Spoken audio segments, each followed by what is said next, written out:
मतलब मैं बड़ी सिंपल जी भाषा दे विच समझाउण दी कोशिश कर रहा कि वो 70-75 सन तो तुहाडे कोल सारे राइट्स हैगे ने भी तुसीं जिथे मर्जी जाके वेच सकदे हो, तो फिर इहदे विच नवीं किहड़ी गल है। हुण ये कह रहे हैं कि मंडी तुहाडी सरकारी भी रहू ते सरकारी दे नाल एक प्राइवेट मंडी होगी। वो प्राइवेट मंडियां किन्हां दियां ने? प्राइवेट मंडियां इन्हां लोकां दियां ने जिन्हां दी एक एक दिन दी कमाई 100-100 करोड़ रुपया। जदों भी ये लोग कोई नवां कारोबार शुरू करते हैं ना कि मार्केट दे विच दूजियां नूं किद्दां खत्म करना ते किन्ना घाटा पऊगा, ये घाटे वाला बजट भी नाल लैके चलदे ने।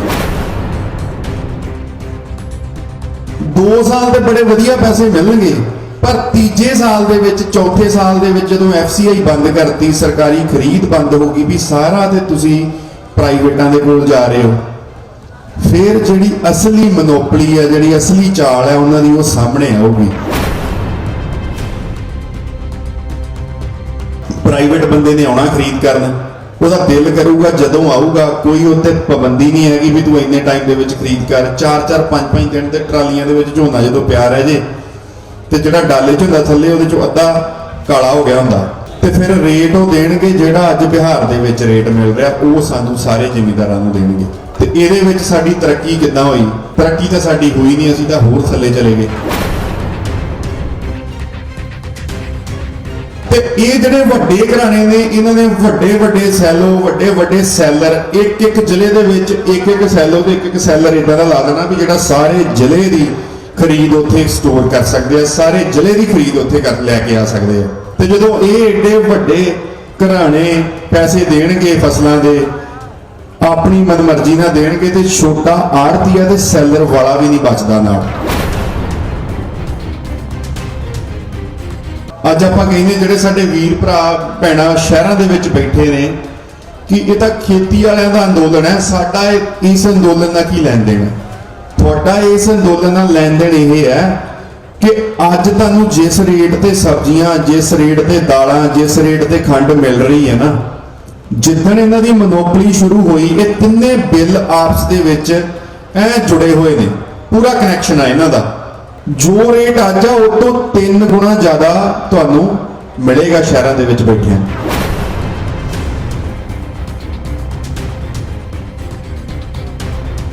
माहौल बहुत ठंडा जिहा लग रहा है, थोड़ा जिहा आपां नूं खेती के नारे भी लाने चाहिए भी दिल्ली तक जिद्दां पहलां आवाज़ां जांदियां सी हुण भी जाणियां चाहीदियां ने। किसान मजदूर एकता, किसान मजदूर एकता, किसान मजदूर एकता, बीजेपी सरकार, बीजेपी सरकार। धन्यवाद। मेरा एक इंसीडेंट तुहाडे नाल शेयर करना सी, घटना कि जदों इन्हां बिल्लां दे उपर हुण कानून बन गए ने, सरकार दे नाल गलबात चलदी रही है, ते साडे जिन्ने भी मंत्री उन्होंने जवाब देना अगों कि तुसी काल्पनिक गल्लां कर रहे हो भी आउण वाले समय दे विच की होऊगा, तुसी पहलां ही किद्दां दस सकदे हो भी जे असीं बिल बनाए ने ते तुसी इहदा सहयोग दिओ, ये बिल माड़े नहीं, बिल बहुत चंगे ने ते इह तुहाडीआं जिहड़ियां कमाईआं ने इन्हां नूं वधाउणगे। एक ना हिमाचल दे विच सेबां दा कारोबार सी काफ़ी ज़्यादा, हुण भी हैगा। उत्थे छोटे छोटे जिमीदार सी जिहड़े सेबां दे बाग चलाउंदे सी, ते व्यापारी भी छोटे सी जिहड़े सेबां दी खरीद करके मंडियां दे विचों अगे सप्लाई करदे सी। ये अडानी ग्रुप की नज़र पै गई उत्थे कि ये सेबां दे छोटे छोटे व्यापारी ने ते छोटे छोटे जिमीदार ने, इन्हां ने चंगे वड्डे गोदाम बनाते उत्थे सेबां नूं स्टोर करन वास्ते, अगे सप्लाई देण वास्ते। जदों इन्हां ने पहले साल खरीद की ना, जिहड़े व्यापारी सी लोकल छोटे व्यापारी, तो साडी फितरत च है भी जिथे असीं इन्नी मेहनत करके अपना अनाज उगाउने आ ते जिथे सानूं वध पैसे मिलणगे असीं उत्थे जावांगे, भावें रुपये का भी फर्क होवे। इन्हां 2 रुपये वधा के ते उत्थों खरीद की ते सारे उधरले बंदे नूं शिफ्ट हो गए। ਉਹ ਇੱਕ ਸਾਲ ਵਪਾਰੀਆਂ ਨੇ ਘਾਟਾ ਝੱਲਿਆ, ਅਗਲੇ ਸਾਲ ਇਹਨਾਂ ਨੇ ਰੁਪਈਆ ਹੋਰ ਵਧਾ ਕੇ 23 ਰੁਪਈਏ ਨਾਲ ਕਰ ਲਏ। ਦੋਵਾਂ ਸਾਲਾਂ ਦੇ ਵਿੱਚ ਜਿੰਨੇ ਛੋਟੇ ਵਪਾਰੀ ਸੀ ਖਤਮ ਹੋ ਗਏ। ਜਦੋਂ ਛੋਟੇ ਵਪਾਰੀ ਸਾਰੇ ਖਤਮ ਹੋ ਗਏ ਤੇ ਇਹਨਾਂ ਨੇ ਤੀਜੇ ਸਾਲ ਦੇ ਵਿੱਚ 6 ਰੁਪਈਏ ਕਿਲੋ ਦੇ ਹਿਸਾਬ ਨਾਲ ਖਰੀਦ ਕੀਤੀ, ਕਿਉਂਕਿ ਛੋਟਾ ਵਪਾਰੀ ਰਹਿ ਨਹੀਂ ਗਿਆ। ਜਿੱਥੇ 20 ਮਿਲਦੇ ਸੀ 14 ਰੁਪਏ ਘਟਾ ਕੇ 6 ਰੁਪਏ ਕੁਆਂਟਲ ਦੇ ਹਿਸਾਬ ਨਾਲ ਖਰੀਦ ਕੀਤੀ। ਇਹ ਰਿਕਾਰਡ ਦੇ ਵਿੱਚ ਹੈ। ਤੇ ਹੁਣ ਇਹ ਗੱਲਾਂ ਕਰਦੇ ਨੇ ਕਿ ਜਿਹੜਾ ਜ਼ਿਮੀਂਦਾਰ ਆ ਜਿੱਥੇ ਮਰਜ਼ੀ ਆਪਣੀ ਫਸਲ ਲੈ ਕੇ ਜਾ ਸਕਦਾ, ਅਸੀਂ ਕਾਨੂੰਨ ਬਣਾਤਾ ਜਿੱਥੇ ਮਰਜ਼ੀ ਵੇਚੇ। ਇਹ ਤਾਂ 70 75 ਤੋਂ ਜ਼ਿਮੀਂਦਾਰ ਦੇ ਕੋਲ ਖੋਲ ਹੈ ਕਿ ਉਹ ਆਪਣਾ ਜਿੱਥੇ ਮਰਜ਼ੀ ਲੈ ਜੇ, ਆਪਣੀਆਂ ਅਨਾਜ ਨੂੰ ਜਿੱਥੇ ਮਰਜ਼ੀ ਆਪਣੀਆਂ ਫਸਲਾਂ ਨੂੰ ਕੱਟ ਕੇ ਲੈ ਕੇ ਜਾ ਸਕਦਾ, ਵੇਚ ਸਕਦਾ। ਉੱਤੇ ਤਾਂ ਪਾਬੰਦੀ ਕੋਈ ਨਹੀਂ। ਮਤਲਬ ਮੈਂ ਬੜੀ ਸਿੰਪਲ ਜੀ ਭਾਸ਼ਾ ਦੇ ਵਿੱਚ ਸਮਝਾਉਣ ਦੀ ਕੋਸ਼ਿਸ਼ ਕਰ ਰਿਹਾ ਕਿ ਉਹਦੇ 70 75 ਸਾਲ ਤੋਂ ਤੁਹਾਡੇ ਕੋਲ ਸਾਰੇ ਰਾਈਟਸ ਹੈਗੇ ਨੇ ਵੀ ਤੁਸੀਂ ਜਿੱਥੇ ਮਰਜ਼ੀ ਜਾ ਕੇ ਵੇਚ ਸਕਦੇ ਹੋ। ਤੇ ਫਿਰ ਇਹਦੇ ਵਿੱਚ ਨਵੀਂ ਕਿਹੜੀ ਗੱਲ ਹੈ? ਹੁਣ ਇਹੋ ਚੀਜ਼ ਉਹ ਹਿਮਾਚਲ ਦੇ ਜ਼ਿਮੀਂਦਾਰਾਂ ਦੇ ਕੋਲ ਵੀ ਆਈ ਵੀ ਜੇ ਤੁਹਾਨੂੰ ਨਹੀਂ ਐਕਸੈਪਟ ਹੈਗਾ, ਵੀ ਤੁਹਾਨੂੰ ਇਹ ਮੁੱਲ ਨਹੀਂ ਚਾਹੀਦਾ, ਤੇ ਤੁਸੀਂ ਬਾਹਰ ਜਾ ਕੇ ਵੇਚ ਲਓ ਕਿਤੇ। ਹੁਣ ਜਿਹੜੇ ਵੀਰ ਦੇ ਕੋਲ ਕੋਈ ਹੈ ਹੀ 2 3 4 5 ਕੁਆਂਟਲ ਸੇਬ ਆ, ਉਹ ਪਹਿਲਾਂ ਜੀਪ ਕਰੂਗਾ, ਜੀਪ ਕਰਕੇ ਪੰਜਾਬ ਲਿਆਊ ਜਾਂ ਦਿੱਲੀ ਲੈ ਕੇ ਆਊਗਾ, ਤੇ ਉਹਦਾ ਖਰਚਾ ਕਿੱਥੇ ਚਲੇ ਜਾਂਦਾ? ਜੇ ਕਿਲੋ ਦੇ ਉੱਤੇ ਲਾਈਏ ਆਪਾਂ ਵੀ 6 ਰੁਪਏ ਮਿਲਦਾ ਪਿਆ, ਇੱਥੇ ਉਹਨੂੰ 15 ਮਿਲ ਜੂ, ਪਰ ਉਹ ਤੋਂ ਡਬਲ ਤੇ ਖਰਚਾ ਪੈ ਜਾਂਦਾ। ਉਹਦੇ ਛੋਟਾ ਕੈਂਟਰ ਕਰਕੇ ਲਿਆਊਗਾ ਤੇ ਕੈਂਟਰ ਘੱਟੋ ਘੱਟ 10,000 ਰੁਪਇਆ ਲਊਗਾ। ਹੁਣ ਜੇ ਉਹ ਥੋੜੀ ਵੱਡੀ ਗੱਡੀ ਕਰਕੇ ਲਿਆਊ 15 ਲਊ, ਤੇ ਟਰੱਕ ਕਰੂਗਾ ਤੇ 25 ਲਊਗਾ। ਤੇ ਨਾ ਉਹਦੇ ਕੋਲ ਟਰੱਕ ਜਿੰਨਾ ਮਾਲ ਹੈ ਤੇ ਨਾ ਉਹਦੇ ਕੋਲ ਵਿਚਕਾਰਲੀ ਗੱਡੀ ਜੋਨਾ ਹੈ, ਤੇ ਉਹ ਹੈਗਾ ਤੇ ਸਾਰਾ ਤੋਂ ਛੋਟੀ ਗੱਡੀ ਜੋਗਾ ਆ। ਉਹ ਖਰਚੇ ਵੀ ਨਹੀਂ ਪੂਰੇ ਹੁੰਦੇ। ਸੋ ਇਸੇ ਤਰੀਕੇ ਨਾਲ ਹੀ ਜਿਹੜੀ ਤੁਹਾਡੇ ਨਾਲ ਮੈਂ ਗੱਲ ਸਾਂਝੀ ਕੀਤੀ, ਇਦਾਂ ਹੀ ਇਹ ਪੰਜਾਬ ਦੇ ਵਿੱਚ ਕਰਨ ਦੀ ਕੋਸ਼ਿਸ਼ ਕਰ ਰਹੇ ਆ। ਹੁਣ ਇਹ ਕਹਿ ਰਹੇ ਨੇ ਕਿ ਮੰਡੀ ਤੁਹਾਡੀ ਸਰਕਾਰੀ ਵੀ ਰਹੂ ਤੇ ਸਰਕਾਰੀ ਦੇ ਨਾਲ ਇੱਕ ਪ੍ਰਾਈਵੇਟ ਮੰਡੀ ਹੋਊਗੀ।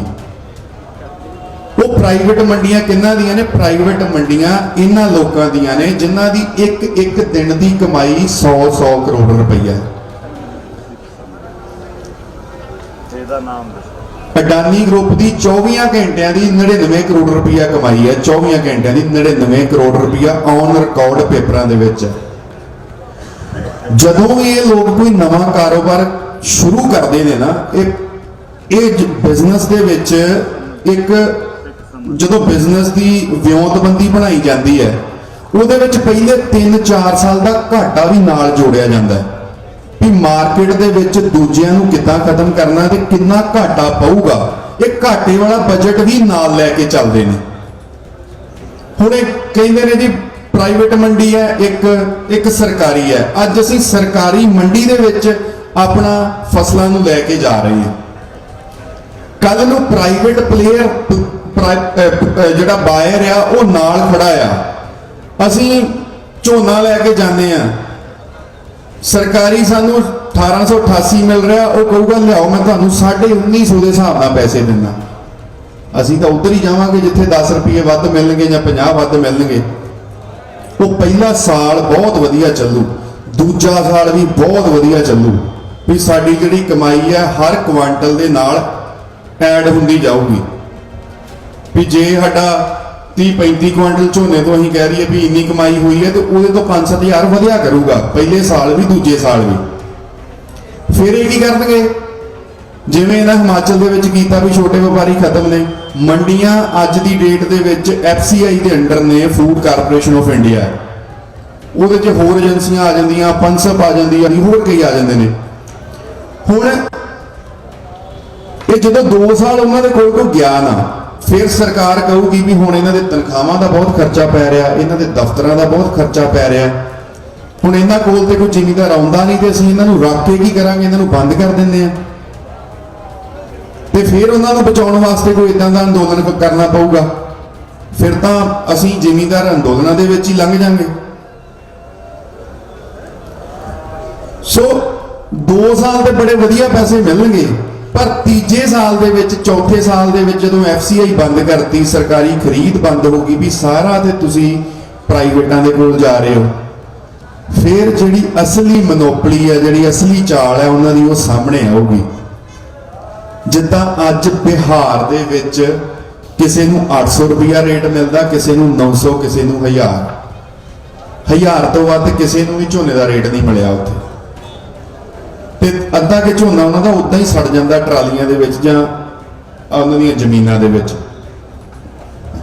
ਕਿਉਂਕਿ ਸਰਕਾਰੀ ਮੰਡੀ ਨਹੀਂ, ਪ੍ਰਾਈਵੇਟ ਬੰਦੇ ਨੇ ਆਉਣਾ ਖਰੀਦ ਕਰਨ, ਉਹਦਾ ਦਿਲ ਕਰੂਗਾ ਜਦੋਂ ਆਊਗਾ, ਕੋਈ ਉੱਤੇ ਪਾਬੰਦੀ ਨਹੀਂ ਹੈਗੀ ਵੀ ਤੂੰ ਇੰਨੇ ਟਾਈਮ ਦੇ ਵਿੱਚ ਖਰੀਦ ਕਰ। 4-4 5-5 ਦਿਨ ਤੇ ਟਰਾਲੀਆਂ ਦੇ ਵਿੱਚ ਝੋਨਾ ਜਦੋਂ ਪਿਆ ਰਹਿ ਜੇ ਤੇ ਜਿਹੜਾ ਡਾਲੇ ਚ ਹੁੰਦਾ ਥੱਲੇ ਉਹਦੇ ਚੋਂ ਅੱਧਾ ਕਾਲਾ ਹੋ ਗਿਆ ਹੁੰਦਾ, ਤੇ ਫਿਰ ਰੇਟ ਉਹ ਦੇਣਗੇ ਜਿਹੜਾ ਅੱਜ ਬਿਹਾਰ ਦੇ ਵਿੱਚ ਰੇਟ ਮਿਲ ਰਿਹਾ, ਉਹ ਸਾਨੂੰ ਸਾਰੇ ਜ਼ਿਮੀਂਦਾਰਾਂ ਨੂੰ ਦੇਣਗੇ। ਤੇ ਇਹਦੇ ਵਿੱਚ ਸਾਡੀ ਤਰੱਕੀ ਕਿੱਦਾਂ ਹੋਈ? ਤਰੱਕੀ ਤਾਂ ਸਾਡੀ ਹੋਈ ਨਹੀਂ, ਅਸੀਂ ਤਾਂ ਹੋਰ ਥੱਲੇ ਚਲੇ ਗਏ। ਫਿਰ ਸਾਡੇ ਕੋਲ ਰਸਤਾ ਕੋਈ ਨਹੀਂ ਹੋਣਾ, ਫਿਰ ਰਸਤਾ ਸਾਡੇ ਕੋਲ ਸਰਕਾਰੀ ਖਰੀਦ ਬੰਦ ਹੈ, ਪ੍ਰਾਈਵੇਟ ਬੰਦੇ ਨੇ ਉਹੀ ਖਰੀਦ ਕਰਨਗੇ, 2-3 ਕਾਰਪੋਰੇਟ ਘਰਾਣੇ ਨੇ। ਫਿਰ ਨਾਲ ਇਹ ਵੀ ਗੱਲ ਆਉਂਦੀ ਹੈ ਕਿ ਜਿਹੜੇ ਆੜਤੀਏ ਨੇ ਉਹ ਖਰੀਦ ਅੱਜ ਵੀ ਕਰ ਰਹੇ ਆ, ਕੱਲ ਵੀ ਕਰਨਗੇ। ਜਿਹੜੇ ਸੈਲਰ ਵਾਲੇ ਨੇ, ਸੈਲਰ ਵਾਲੇ ਅੱਜ ਵੀ ਆੜਤੀਏ ਕੋਲੋਂ ਝੋਨਾ ਲੈ ਕੇ ਜਾ ਰਹੇ ਨੇ, ਉਹ ਕਰਨਗੇ ਖਰੀਦ। ਹੁਣ ਤੁਸੀਂ ਵੀ ਬੜੇ ਸਿਆਣੇ ਹੋ, ਕਿਹੜਾ ਆੜਤੀਆ ਆ ਜਿਹਦੇ ਕੋਲ 5-7 ਕਰੋੜ ਰੁਪਈਆ ਮੌਕੇ ਤੇ ਤੁਹਾਨੂੰ ਦੇਣ ਲਈ ਹੈਗਾ? ਆੜਤੀਆਂ ਦੇ ਕਾਰੋਬਾਰ ਵੀ ਲਿਮਟਾਂ ਦੇ ਸਿਰ ਤੇ ਚੱਲ ਰਹੇ ਨੇ, ਸੈਲਰ ਵਾਲਿਆਂ ਦੇ ਵੀ ਲਿਮਟਾਂ ਦੇ ਸਿਰ ਤੇ ਚੱਲ ਰਹੇ ਨੇ। ਹੁਣ ਅਸੀਂ ਫਸਲ ਲੈ ਕੇ ਜਾਵਾਂਗੇ ਆੜਤੀਏ ਦੇ ਕੋਲ, ਆੜਤੀਏ ਦੇ ਕੋਲ 5-7 ਕਰੋੜ ਰੁਪਈਆ ਹੈ ਨਹੀਂ ਤੁਹਾਨੂੰ ਮੌਕੇ ਤੇ ਦੇਣ ਵਾਸਤੇ, ਉਹਦੀ ਖਰੀਦ ਕਰਨੀ ਹੈ ਸੈਲਰ ਵਾਲੇ ਨੇ। ਸੈਲਰ ਵਾਲਾ ਆੜਤੀਏ ਨੂੰ ਪੈਸੇ ਦੇਊਗਾ, ਤੁਹਾਡੇ ਖਾਤੇ 'ਚ ਪੈਸੇ ਆਉਣਗੇ। ਹੁਣ ਸੈਲਰ ਵਾਲੇ ਦੇ ਕੋਲ ਵੀ ਇੱਕ ਸੈਲਰ ਦੇ ਘੱਟੋ ਘੱਟ 1 ਲੱਖ ਬੋਰੀ ਜਾਂ 1.5 ਲੱਖ ਬੋਰੀ ਲੱਗਦੀ ਹੈ ਘੱਟ ਤੋਂ ਘੱਟ, ਉਹਨੂੰ 15 ਤੋਂ 20 ਕਰੋੜ ਰੁਪਈਆ ਚਾਹੀਦਾ ਇੰਨਾ ਮਾਲ ਖਰੀਦਣ ਵਾਸਤੇ। ਉਹਦੇ ਕੋਲ ਵੀ 15 ਤੋਂ 20 ਕਰੋੜ ਰੁਪਈਆ ਹੈ ਨਹੀਂ ਹੈ ਵੀ ਜਿਹੜਾ ਉਹ ਆੜਤੀਏ ਨੂੰ ਦੇ ਦੂਗਾ। ਤੇ ਇਹ ਜਿਹੜੇ ਵੱਡੇ ਘਰਾਣੇ ਨੇ, ਇਹਨਾਂ ਦੇ ਵੱਡੇ ਸੈਲੋ, ਵੱਡੇ ਸੈਲਰ, ਇੱਕ ਜ਼ਿਲ੍ਹੇ ਦੇ ਵਿੱਚ ਇੱਕ ਸੈਲੋ ਤੇ ਇੱਕ ਸੈਲਰ ਇਦਾਂ ਦਾ ਲਾ ਦੇਣਾ ਵੀ ਜਿਹੜਾ ਸਾਰੇ ਜ਼ਿਲ੍ਹੇ ਦੀ ਖਰੀਦ ਉੱਥੇ ਸਟੋਰ ਕਰ ਸਕਦੇ ਆ, ਸਾਰੇ ਜ਼ਿਲ੍ਹੇ ਦੀ ਖਰੀਦ ਉੱਥੇ ਲੈ ਕੇ ਆ ਸਕਦੇ ਆ। ਤੇ ਜਦੋਂ ਇਹ ਏਡੇ ਵੱਡੇ ਘਰਾਣੇ ਪੈਸੇ ਦੇਣਗੇ ਫਸਲਾਂ ਦੇ, ਆਪਣੀ ਮਨਮਰਜ਼ੀ ਨਾਲ ਦੇਣਗੇ, ਤੇ ਛੋਟਾ ਆੜਤੀਆ ਤੇ ਸੈਲਰ ਵਾਲਾ ਵੀ ਨਹੀਂ ਬਚਦਾ ਨਾਲ। ਫਿਰ ਜਿਹੜੇ ਰੇਟ ਨੇ, ਅੱਜ ਆਪਾਂ ਕਹਿੰਦੇ ਜਿਹੜੇ ਸਾਡੇ ਵੀਰ ਭਰਾ ਭੈਣਾਂ ਸ਼ਹਿਰਾਂ ਦੇ ਵਿੱਚ ਬੈਠੇ ਨੇ ਕਿ ਇਹ ਤਾਂ ਖੇਤੀ ਵਾਲਿਆਂ ਦਾ ਅੰਦੋਲਨ ਹੈ, ਸਾਡਾ ਇਸ ਅੰਦੋਲਨ ਦਾ ਕੀ ਲੈਣ ਦੇਣ? ਤੁਹਾਡਾ ਇਸ ਅੰਦੋਲਨ ਨਾਲ ਲੈਣ ਦੇਣ ਇਹ ਹੈ ਕਿ ਅੱਜ ਤੁਹਾਨੂੰ ਜਿਸ ਰੇਟ ਤੇ ਸਬਜ਼ੀਆਂ, ਜਿਸ ਰੇਟ ਤੇ ਦਾਲਾਂ, ਜਿਸ ਰੇਟ ਤੇ ਖੰਡ ਮਿਲ ਰਹੀ ਹੈ ਨਾ, ਜਿੱਦਣ ਇਹਨਾਂ ਦੀ ਮੋਨੋਪਲੀ ਸ਼ੁਰੂ ਹੋਈ, ਇਹ ਤਿੰਨੇ ਬਿੱਲ ਆਪਸ ਦੇ ਵਿੱਚ ਐ ਜੁੜੇ ਹੋਏ ਨੇ, ਪੂਰਾ ਕਨੈਕਸ਼ਨ ਆ ਇਹਨਾਂ ਦਾ। ਤੇ ਇਹ ਜੋ ਰੇਟ ਅੱਜ ਆ ਉਹ ਤੋਂ 3 ਗੁਣਾ ਜ਼ਿਆਦਾ ਤੁਹਾਨੂੰ ਮਿਲੇਗਾ ਸ਼ਹਿਰਾਂ ਦੇ ਵਿੱਚ ਬੈਠਿਆਂ। ਬਿੱਲ ਦੇ ਵਿੱਚ ਲਿਖਿਆ ਕਿ ਜਿਸ ਭਾਅ ਤੇ ਤੁਸੀਂ ਖਰੀਦ ਕਰੋਗੇ, ਜਿਹੜਾ ਸਮਾਨ ਨੂੰ ਵੇਚੂਗਾ, ਜਿਹੜਾ ਖਰੀਦਦਾਰ ਹੈ, ਜਿਹੜਾ ਵਪਾਰੀ ਹੈ, ਜਿਸ ਰੇਟ ਤੇ ਵਪਾਰੀ ਖਰੀਦੂਗਾ ਉਹ ਉਹਦੇ ਉੱਤੇ 100% ਚਾਰਜ ਕਰ ਸਕਦਾ ਨਾ ਹੋਰ। ਬਿੱਲ ਦੇ ਵਿੱਚ ਲਿਖਿਆ ਹੋਇਆ ਹੈ। ਸੋ ਇਹ ਇਦਾਂ ਦੀਆਂ ਬਹੁਤ ਇਹਨਾਂ ਦੀਆਂ ਚਾਲਾਂ ਨੇ, ਬੜੀਆਂ ਢੰਗਾਈ ਦੇ ਵਿੱਚ। ਮੈਂ ਬਹੁਤ ਕੋਸ਼ਿਸ਼ ਮਤਲਬ ਇਹ ਕੀਤੀ ਹੈ ਵੀ ਇੱਕ ਸਿੰਪਲ ਜੀ ਸਿੱਧੀ ਜੀ ਭਾਸ਼ਾ ਦੇ ਵਿੱਚ ਇਹ ਦੱਸਿਆ ਜਾਵੇ ਵੀ ਇਹਦਾ ਨੁਕਸਾਨ ਕੀ ਹੈ। ਸੋ ਇਹ ਗੱਲਾਂ ਸਾਡੀਆਂ ਕਾਲਪਨਿਕ ਨਹੀਂ ਨੇ, ਇਦਾਂ ਦੀਆਂ ਬਹੁਤ ਉਦਾਹਰਨਾਂ ਨੇ, ਬਹੁਤ ਐਗਜ਼ੈਂਪਲਾਂ ਨੇ ਜਿੱਥੇ ਸਰਕਾਰ ਨੇ ਆਪਣਾ ਫੇਲੀਅਰ ਦਿਖਾਇਆ। ਫਿਰ ਉਹ ਕਹਿੰਦੇ ਨੇ ਜੀ ਇਹ 2 ਘਰਾਣਿਆਂ ਨੂੰ ਕਿਉਂ ਅੱਗੇ ਲੈ ਕੇ ਆ ਰਹੇ ਨੇ, ਹੋਰ ਵੀ ਬਹੁਤ ਨੇ। ਸੱਚਾਈ ਲਗਭਗ ਲੋਕਾਂ ਨੂੰ ਪਤਾ, ਪਰ ਬਹੁਤ ਘੱਟ ਲੋਕ ਬੋਲਦੇ ਨੇ ਸੱਚਾਈ ਦੱਸਣ ਲੱਗਿਆ, ਕਿਉਂਕਿ ਡਰਦੇ ਵੀ ਬੜੇ ਨੇ, ਲੱਤਾਂ ਵੀ ਖੁੱਦੀਆਂ ਨੇ ਵੀ ਸਰਕਾਰ ਦੇ ਨਾਲ ਮੱਥਾ ਲਾਉਣ। ਤੇ ਇੱਥੇ ਬੋਲੀ ਲੱਗੀ ਸੀ ਵੀ ਸਭ ਤੋਂ ਵੱਧ ਪੈਸੇ ਕੌਣ ਇਕੱਠੇ ਕਰੂਗਾ। ਦੌੜ ਦੇ ਵਿੱਚ ਸੀਗੇ ਨਰਿੰਦਰ ਮੋਦੀ ਤੇ ਆਪਣੇ ਅਡਵਾਨੀ ਜੀ। ਅਡਵਾਨੀ ਦੇ ਕੋਲ ਸੀਗੇ ਛੋਟੇ ਵਪਾਰੀ ਕੋ 5 ਕਰੋੜ 10 ਕਰੋੜ 15 ਕਰੋੜ 20 ਕਰੋੜ ਰੁਪਇਆ ਦੇਣ ਵਾਲੇ, ਤੇ RSS ਦਾ ਹੈੱਡਕੁਆਟਰ ਨਾਗਪੁਰ ਹੈ। ਇਹ ਵੀ ਔਨ ਰਿਕਾਰਡ ਹੈ ਵੀ ਇਹਨਾਂ ਦੀ ਬੋਲੀ ਲੱਗੀ ਸੀ ਜੇ ਜਿਹੜਾ ਸਭ ਤੋਂ ਵੱਧ ਪੈਸੇ ਇਕੱਠੇ ਕਰ ਲੂ ਇਲੈਕਸ਼ਨ ਕੈਂਪੇਨ ਵਾਸਤੇ, ਇਲੈਕਸ਼ਨ ਦੇ ਵਿੱਚ ਪੈਸੇ ਲਾਉਣ ਵਾਸਤੇ, ਉਹ ਇਸ ਦੇਸ਼ ਦਾ ਪ੍ਰਧਾਨ ਮੰਤਰੀ ਬਣੂਗਾ।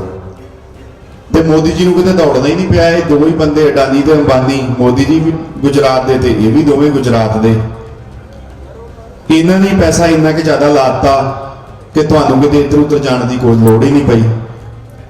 ਹੁਣ ਪਹਿਲੇ 5 ਸਾਲ ਸਾਡੇ ਪ੍ਰਧਾਨ ਮੰਤਰੀ ਜੀ ਬਾਹਰ ਦੇ ਦੇਸ਼ਾਂ ਦੇ ਦੌਰਿਆਂ ਤੇ ਰਹੇ ਨੇ। ਖਬਰਾਂ ਆਉਂਦੀਆਂ ਸੀ ਟੀਵੀ ਦੇ ਵਿੱਚ, ਪ੍ਰਧਾਨ ਮੰਤਰੀ ਜੀ ਆਹ ਦੇਸ਼ ਚਲੇ ਗਏ, ਪ੍ਰਧਾਨ ਮੰਤਰੀ ਜੀ ਆਹ ਦੇਸ਼ ਚਲੇ ਗਏ, ਪ੍ਰਧਾਨ ਮੰਤਰੀ ਜੀ ਆਹ ਦੇਸ਼ ਚਲੇ ਗਏ। ਸਾਰਿਆਂ ਨੇ ਸੁਣੀਆਂ ਆਪਾਂ। ਉਹ ਕਿਤੇ ਪੁਰਾਣੀਆਂ ਖਬਰਾਂ ਕੱਢ ਕੇ ਵੇਖਿਓ, ਉਹਨਾਂ ਦੇ ਨਾਲ 2 ਬੰਦੇ ਜ਼ਰੂਰ ਹੁੰਦੇ ਰਹੇ ਨੇ, ਇੱਕ ਅਡਾਨੀ ਤੇ ਇੱਕ ਅੰਬਾਨੀ, ਜਿਹੜੇ ਵੀ ਦੇਸ਼ ਦੇ ਵਿੱਚ ਜਾਣਾ। ਹੁਣ ਜਿਹੜੇ ਵੀ ਦੇਸ਼ ਦੇ ਵਿੱਚ ਜਾਣਾ ਉੱਥੇ ਦੇ ਪ੍ਰਧਾਨ ਮੰਤਰੀ ਨੂੰ ਮਿਲਣਗੇ, ਕਿਸੇ ਮਿਨਿਸਟਰ ਨੂੰ ਮਿਲਣਗੇ, ਉਹਨਾਂ ਦੇ ਬਾਹਰ ਵਿਦੇਸ਼ ਮੰਤਰੀ ਨੂੰ ਮਿਲਣਗੇ, ਇਹ ਵੀ ਨਾਲ ਹੱਥ ਮਿਲਾਉਂਦੇ ਸੀਗੇ। ਲੇਜ਼ਨਿੰਗ ਹੁੰਦੀ ਆ ਵਿਚੋਲਗੀ, ਉਹਨਾਂ ਦੀ ਵਿਚੋਲਗੀ ਪ੍ਰਧਾਨ ਮੰਤਰੀ ਜੀ ਕਰਦੇ ਰਹੇ ਨੇ, ਉਹਨਾਂ ਨੂੰ ਹੋਰ ਤਗੜੇ ਕਰਨ ਵਾਸਤੇ ਵੀ ਇਹਨਾਂ ਕੋਲ ਪੈਸਾ ਇੰਨਾ ਕਿ ਆ ਜਾਵੇ ਵੀ ਮੈਂ ਅਗਲੇ 100 ਸਾਲ ਇਹ ਗੱਦੀ ਤੋਂ ਉੱਠਾਂ ਨਾ, ਬੀਜੇਪੀ ਇਸ ਗੱਦੀ ਤੇ ਬੈਠੀ ਰਵੇ। ਕਿਉਂਕਿ ਸਾਰਿਆਂ ਨੂੰ ਪਤਾ ਵੋਟਾਂ ਵਿਕਦੀਆਂ ਨੇ, ਵੋਟਾਂ ਦੇ ਵਿੱਚ ਜੋ ਵਿਖਾਇਆ ਜਾਂਦਾ, ਸਾਡੀ ਮੈਮਰੀ ਬਹੁਤ ਸ਼ਾਰਟ ਹੈ, ਬਹੁਤ ਘੱਟ ਹੈ, ਅਸੀਂ ਭੁੱਲ ਜਾਂਦੇ ਹਾਂ। ਜੋ ਅੱਜ ਸਾਡੇ ਨਾਲ ਹੋ ਰਿਹਾ ਮੈਨੂੰ ਲੱਗਦਾ ਆਪਾਂ ਸਾਲ ਬਾਅਦ ਇਹ ਵੀ ਭੁੱਲ ਜਾਵਾਂਗੇ। ਬੜੇ ਬੜੇ ਇਦਾਂ ਦੀਆਂ ਸਾਡੇ ਨਾਲ ਕਿੱਸੇ ਹੋਏ ਨੇ ਜਿਹੜੇ ਸਾਨੂੰ ਯਾਦ ਵੀ ਨਹੀਂ ਪਿੱਛੇ। ਸੋ ਪਹਿਲੇ 5 ਸਾਲ ਦੇ ਇਹਨਾਂ ਦੀ ਲੇਜ਼ਨਿੰਗ ਕੀਤੀ, ਇਹਨਾਂ ਦੇ ਲਿੰਕ ਬਣਾਏ ਵੀ ਤੁਸੀਂ ਇਹਦੇ ਨਾਲ ਮਿਲੋ, ਇਹਦੇ ਨਾਲ ਮਿਲੋ, ਉਹਨਾਂ ਦੇ ਕਾਰੋਬਾਰ ਸੈੱਟ ਕਰਾਏ। ਹੁਣ ਦੁਬਾਰਾ ਇਲੈਕਸ਼ਨ ਹੋਈ, ਦੁਬਾਰਾ ਇਲੈਕਸ਼ਨ ਦੇ ਵਿੱਚ ਵੀ ਉਹਨਾਂ ਨੇ ਪੈਸੇ ਲਾਏ। ਤੇ ਇਹ ਪਹਿਲਾਂ ਹੀ ਜੇ ਤੁਸੀਂ ਪਾਰਲੀਮੈਂਟ ਦੇ ਵਿੱਚ ਰੌਲਾ ਪੈਂਦਾ ਹੁੰਦਾ ਸੀ ਵੀ ਸਰਕਾਰ ਇਦਾਂ ਕਰੂਗੀ। ਕੱਲ ਮੈਂ ਇੱਕ ਭਾਸ਼ਣ ਵੇਖ ਰਿਹਾ ਸੀ ਕਿਸੇ ਮੰਤਰੀ ਦਾ, ਉਹਨੇ 2014 ਦੇ ਵਿੱਚ 15 ਦੇ ਵਿੱਚ ਇਹ ਭਾਸ਼ਣ ਦਿੱਤਾ ਸੀਗਾ ਕਿ ਆਉਣ ਵਾਲੇ ਸਮੇਂ ਦੇ ਵਿੱਚ ਇਦਾਂ ਹੋਊਗਾ, ਤੇ ਉਸ ਟਾਈਮ ਤੇ ਉਹਦਾ ਬਹੁਤ ਵਿਰੋਧ ਕੀਤਾ ਗਿਆ। ਤੇ ਅੱਜ ਸੱਚੀ ਮੁੱਚੀ ਇਦਾਂ ਹੋ ਗਿਆ ਜੋ ਉਹਨੇ 2015 ਚ ਕਿਹਾ ਸੀ।